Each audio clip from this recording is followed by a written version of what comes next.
자기도 지금 사울 왕의 시기를 받아서 도망자의 신세였고, 그리고 피해서 헬의 수풀에 숨어있던 그 다윗이 자기의 동족인 그일라의 블레셋 사람들이 쳐들어왔다는 얘기를 듣고 무시했나요? 안 했나요?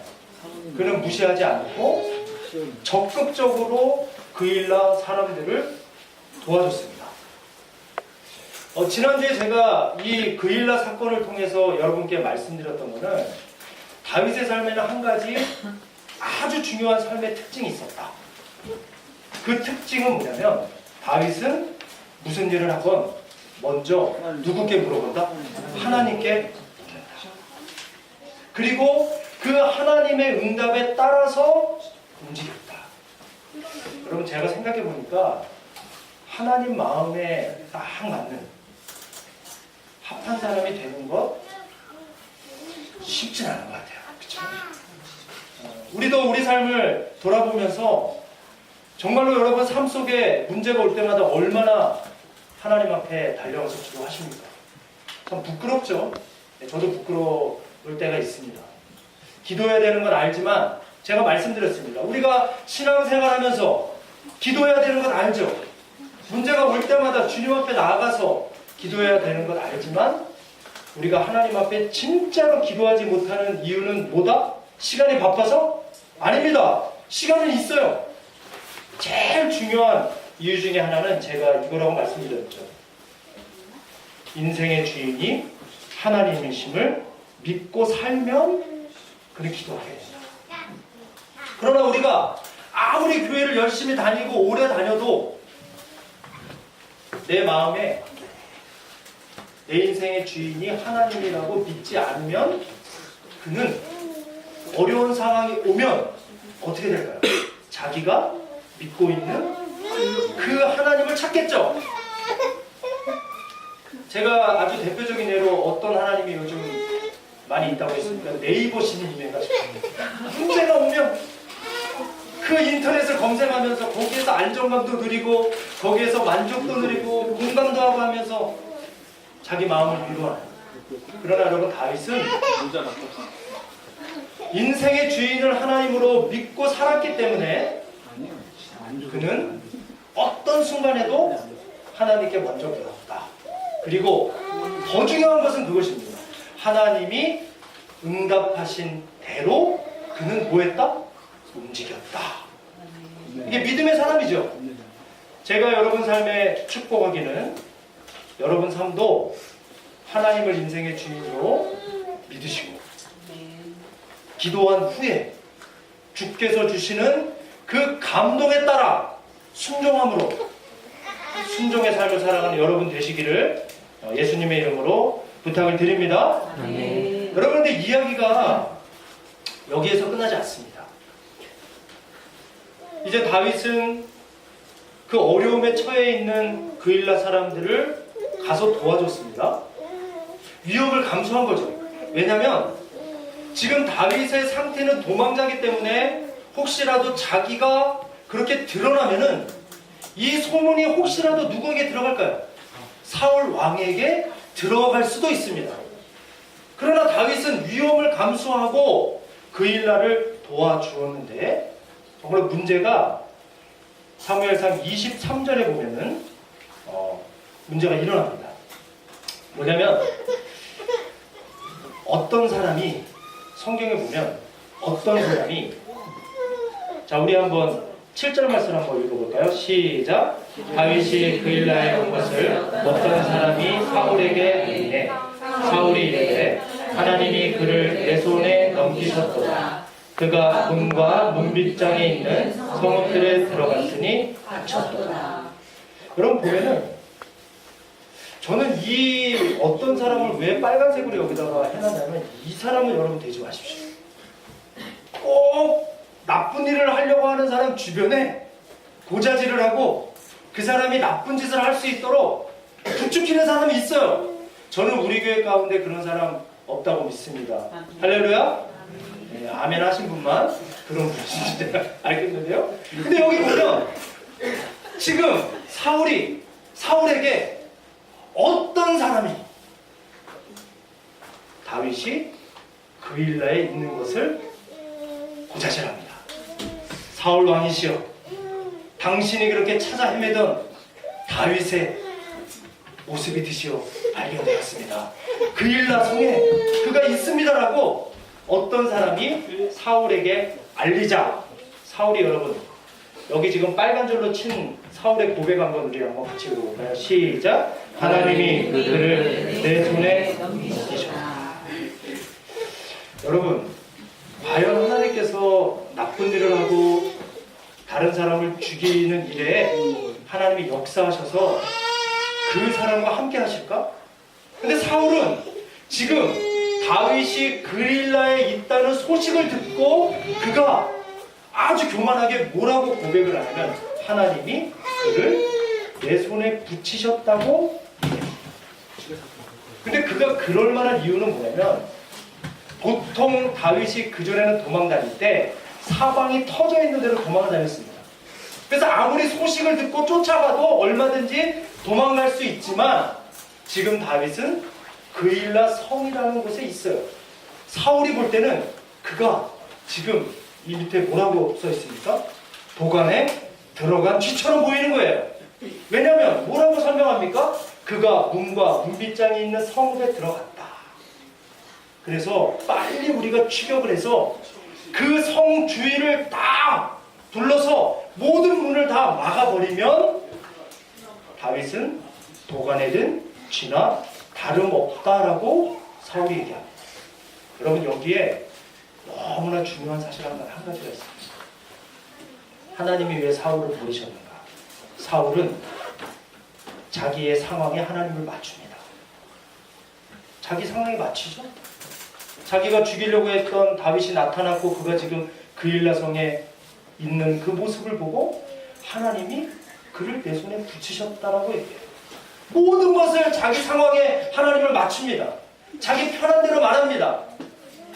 자기에게 모든 일이 잘 풀려가는 것 같으면 하나님이 함께 하시는 것이고, 그렇지 않으면 하나님이 버리신 것이라고 얘기합니다.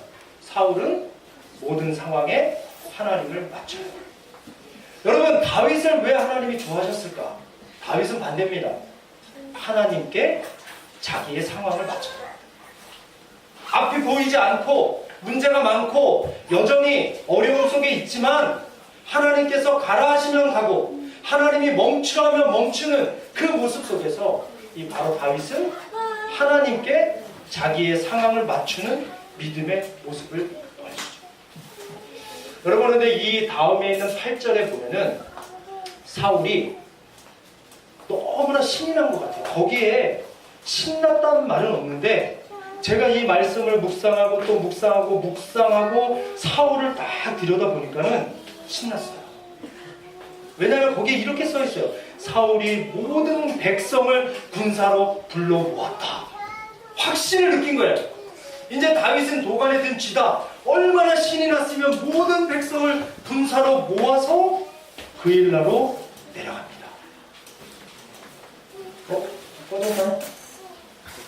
사고가 났으니까 우리 원하율 분께서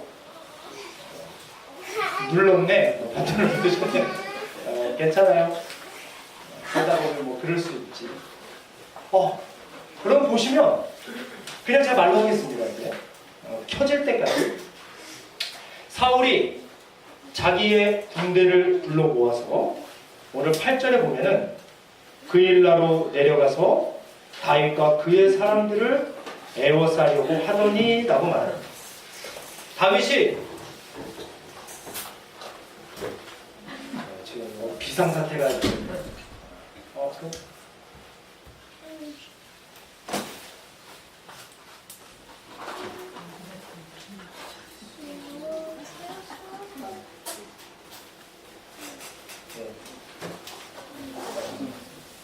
개척교회는 이런 상황들이 발생되기 때문에 재밌습니다. 자, 여러분 보시면 이제 뭐 여기 이제 집중하지 마시고요. 뭐 이거는 뭐 이렇게 집중하실 필요 없고 저한테 집중해 주십시오. 자, 제가 묻습니다. 지금 사울의 상태가 어떻다? 너무나 신이 난다. 그렇게 찾아 헤매던 내 미움의 대상, 질투의 대상 다윗이 그일라 성에 갇혀 있으니 얼마나 신이 났을까. 그래서 다윗이 갇혀 있다는 소식을 듣고 사울이 드디어 자기의 사람들을 데리고 다윗을 잡으러 갑니다. 여러분 여기 보시면 여기가 지금 사울이 있는 기부하고 지금 다윗이 있는 이 그일라까지 이 거리는 약 35km입니다. 그러니까 뭐 그렇게 가깝진 않아요. 말을 타고 달려와도 한참을 달려와야 되는 거리입니다. 근데 여러분 너무나 신기한 건 하나 뭐냐면은 8절 말씀에 9절 말씀에 이런 얘기가 있습니다. 우리 한번 9절 말씀만 보여볼까요? 시작. 다윗은 사울이 자기를 에봇을 이리로 가져오라 하고. 여러분 잘 보시면은 사울이 어떤 이유인지는 모르겠지만은 다윗이 어떤 이유인지는 모르겠지만은 사울의 그 음모를 알았다라고 합니다. 여러분 저는 여기에서 하나님의 역사하심을 봐요. 하나님이 보살피시는 하나님의 손길을 느낍니다.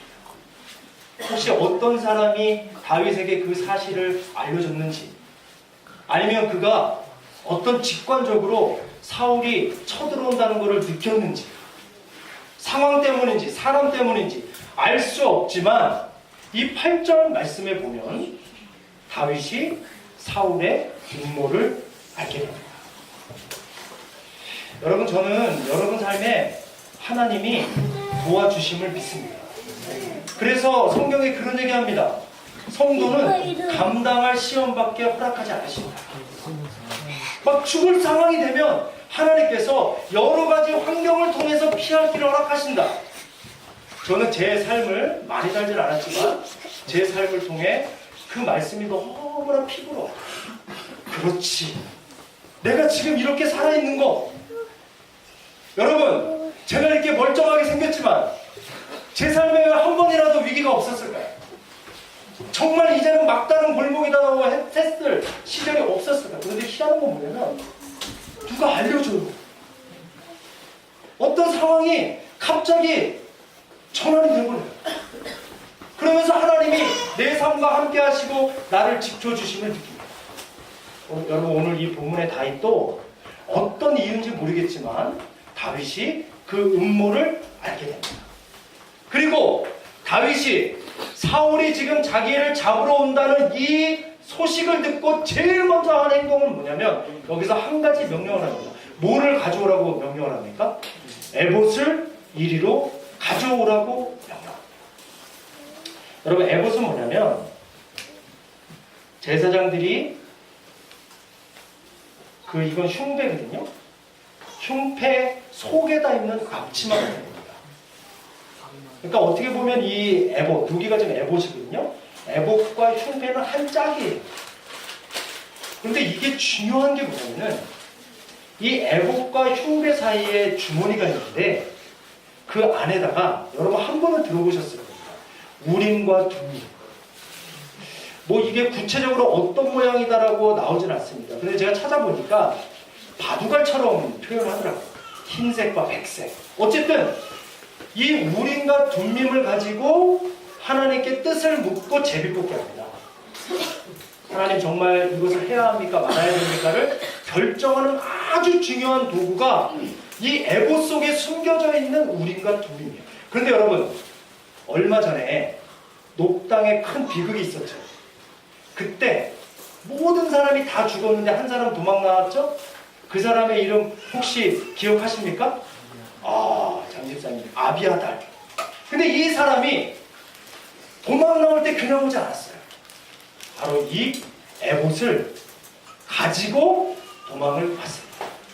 그래서 다윗이 지금 절대 위기에 놓여있는 이 상황에서 그 아비아달이 가지고 온 에봇이 생각이 났고 그 에봇을 지금 가져오라고 명령을 하고 있습니다.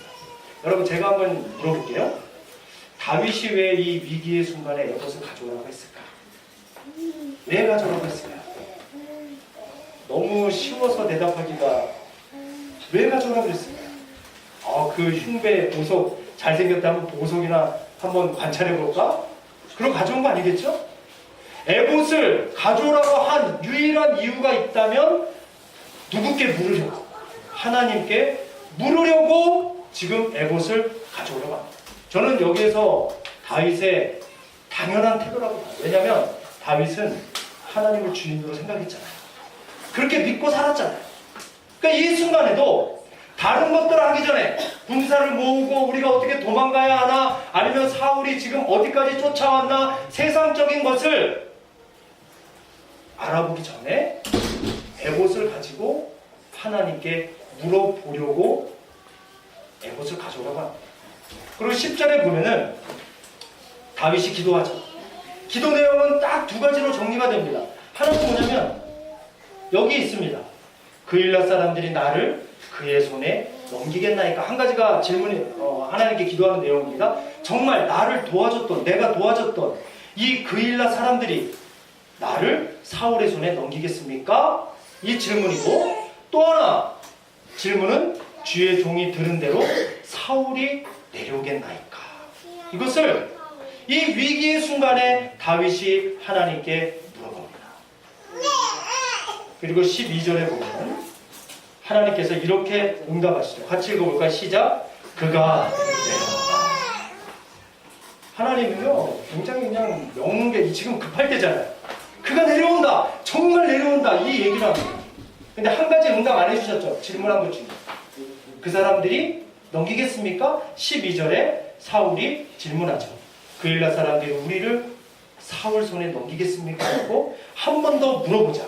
하나님이 응답해 주십니다. 뭐라고 응답하십니까? 같이 읽어볼까요? 그들이 너를 넘기리라. 하나님이 응답하십니다. 그는 반드시 내려올 것이고 그일라 사람들이 너를 사울의 손에 뭐 할 것이다?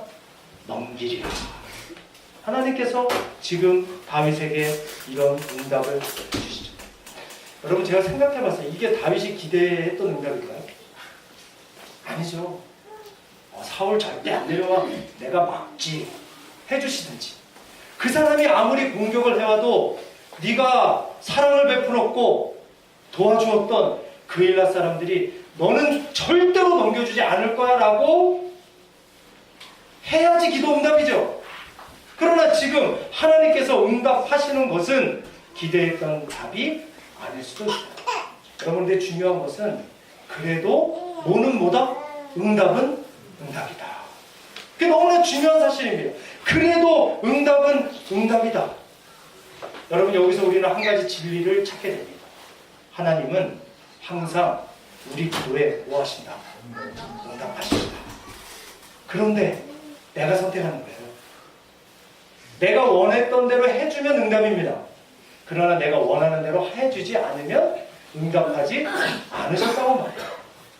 여러분, 하나님은 항상 우리 기도에 응답하십니다. 할렐루야? 여러분, 그래서 저 한번 따라해 보실래요? 기도는 내가 원하는 것을 받아내는 것이 아니라 하나님의 뜻을 아는 것이다.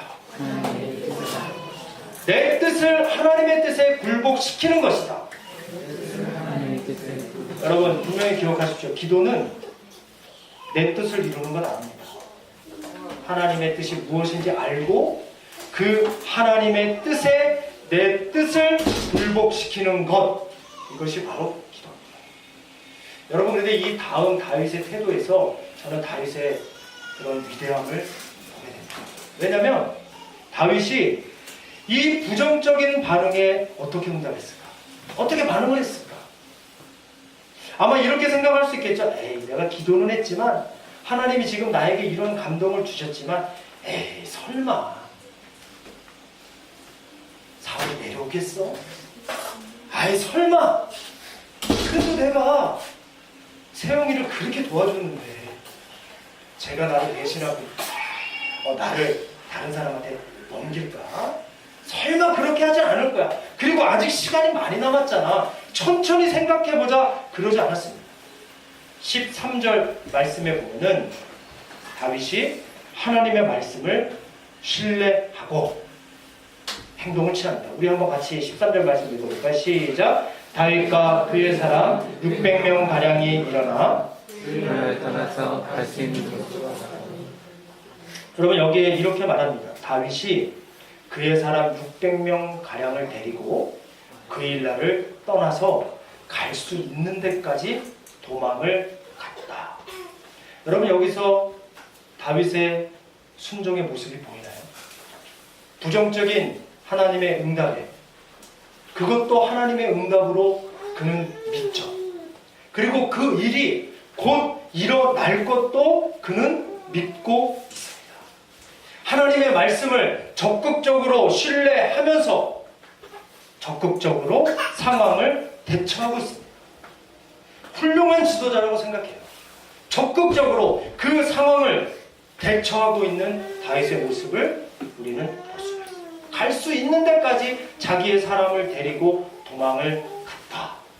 그리고 더 중요한 것은 사울이 이 소식을 듣고 가기를 그쳤다라고 성경에 기록이 됩니다. 다윗이 그일라에서 피한 것을 어떤 사람이 사울에게 말하매 사울이 가기를 그치니라. 여러분 다윗이 만약에 그 하나님의 응답을 신뢰하지 않고 대처하지 않고 그 자리에 그냥 무시하고 있었다면 그일라 사람들도 죽었습니다. 다윗의 사람들도 죽었습니다. 다윗도 죽었을 것입니다. 그러나 다윗이 자기의 삶 속에 얼마 남지 않은 35km 정도 말을 타고 달려오려면 시간이 그렇게 많이 남지 않은 그 시간 동안 여러분 이것을 요즘 전문용어로 뭐라고 하나요? 마지막 살 수 있는 시간. 마지막 살 수 있는 시간. 영어로 골든타임.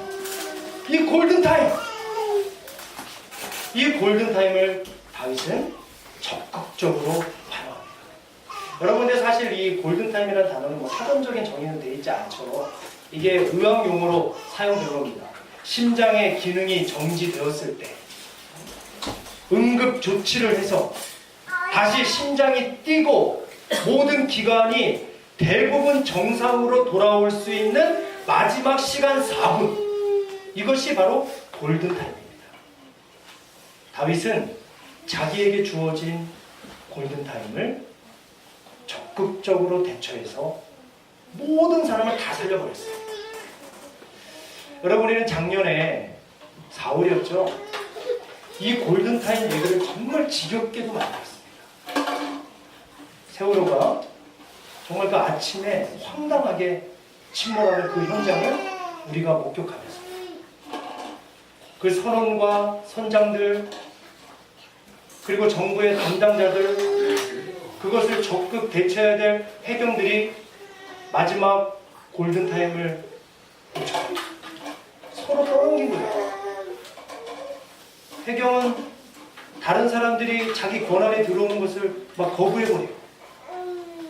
선장은 자기 도망가기 바빠가지고 그 사람들을 팽개치고 도망가요. 그 마지막 골든타임을 적극 대처하지 못함으로 정말로 많은 사람들이 희생되었습니다. 지금 그게 너무 많이 잊혀진 것 같아서 마음 아프지만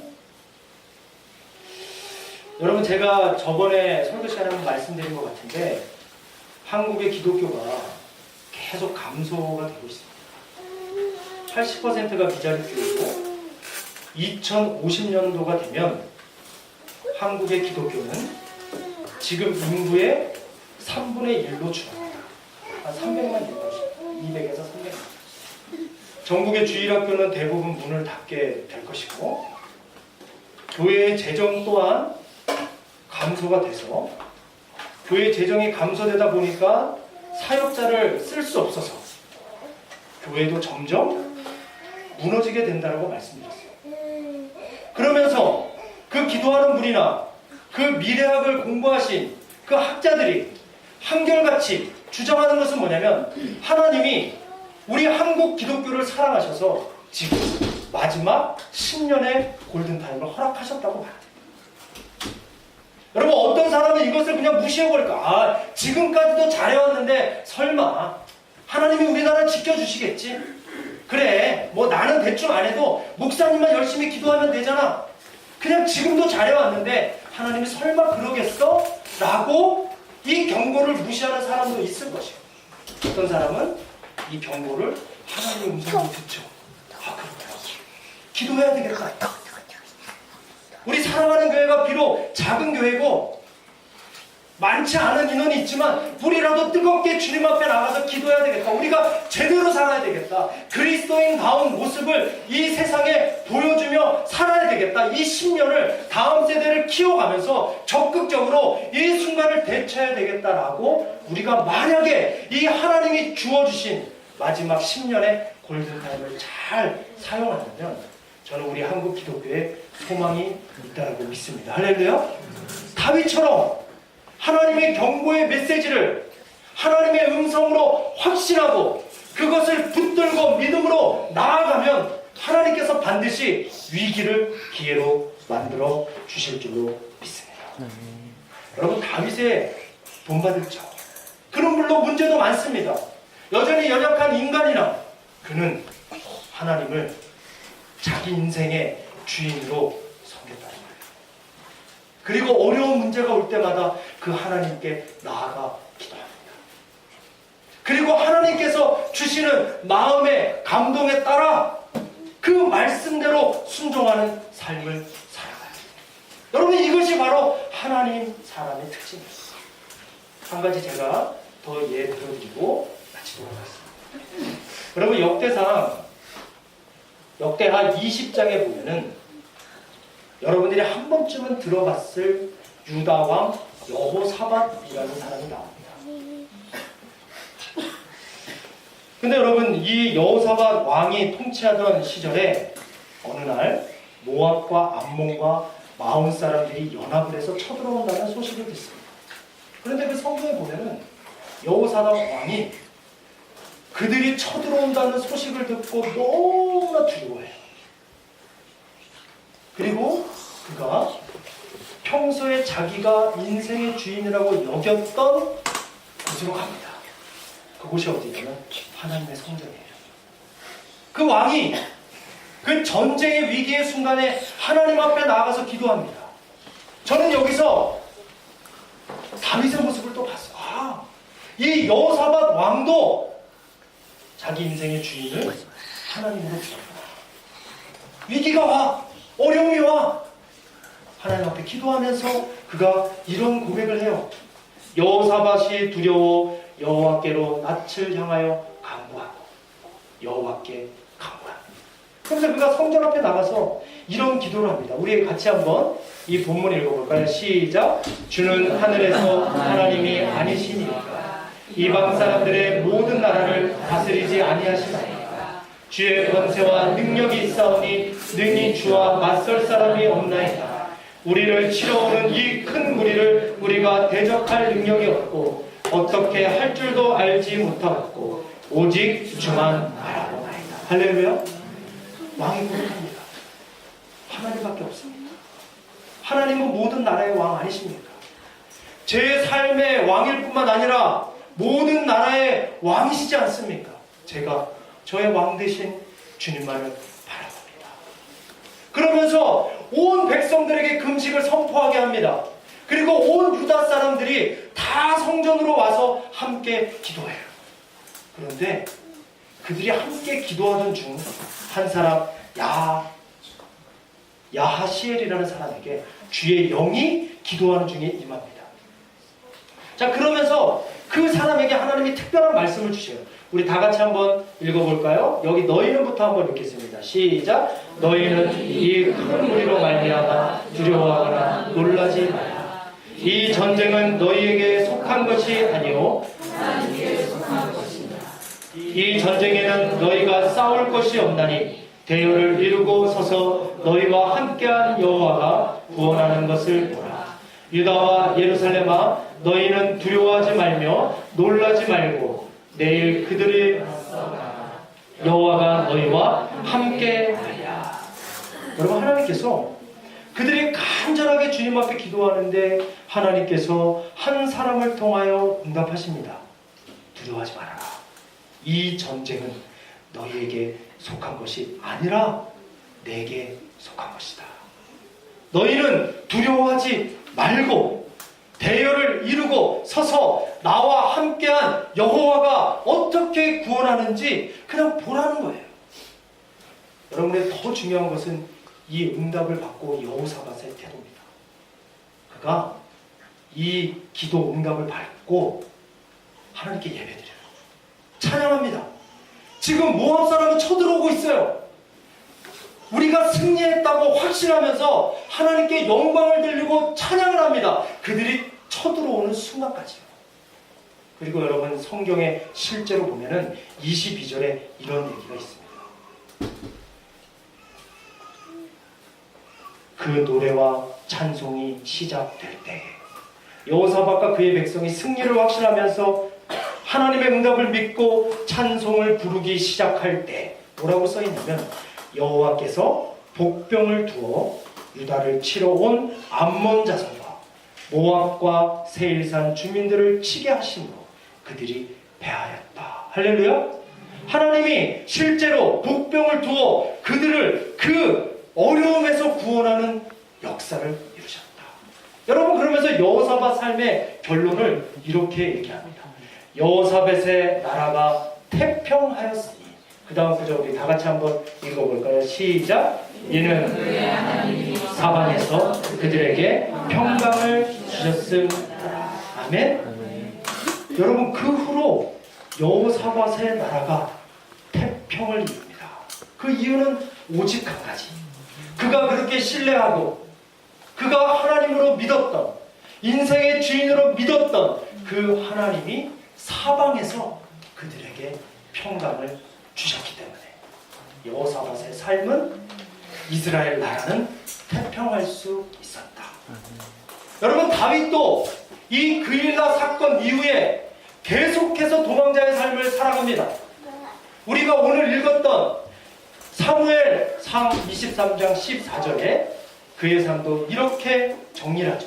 우리 같이 한번 읽어볼까요? 시작. 다윗이 광야에 요새에도 있었고 또 광야 산골에도 머물렀습니다. 여러분 여기 보면 하나님이 한 번 도와줬다고 해서 다윗의 삶이 그 다음부터 탄탄대로는 아니었습니다. 여전히 사울을 쫓아오고요. 다윗은 여전히 도망자의 삶을 살아갑니다. 그러나 그 다음에 너무나 중요한 결론적인 말씀으로 오늘 본문이 끝이 납니다. 우리 같이 한번 읽어볼까요? 시작. 사울이 하나님이 그를 그의 손에 넘기지 아니하시니라. 아멘. 사울이 매일 찾되 하나님이 다윗을 사울의 손에 넘기지 아니하셨다. 여러분 제가 여러분께 부탁을 드립니다. 정말 여러분 삶이 하나님만을 인생의 주인으로 여기며 사는 믿으며 사는 여러분의 삶 되시기를 예수님의 이름으로 부탁을 드립니다.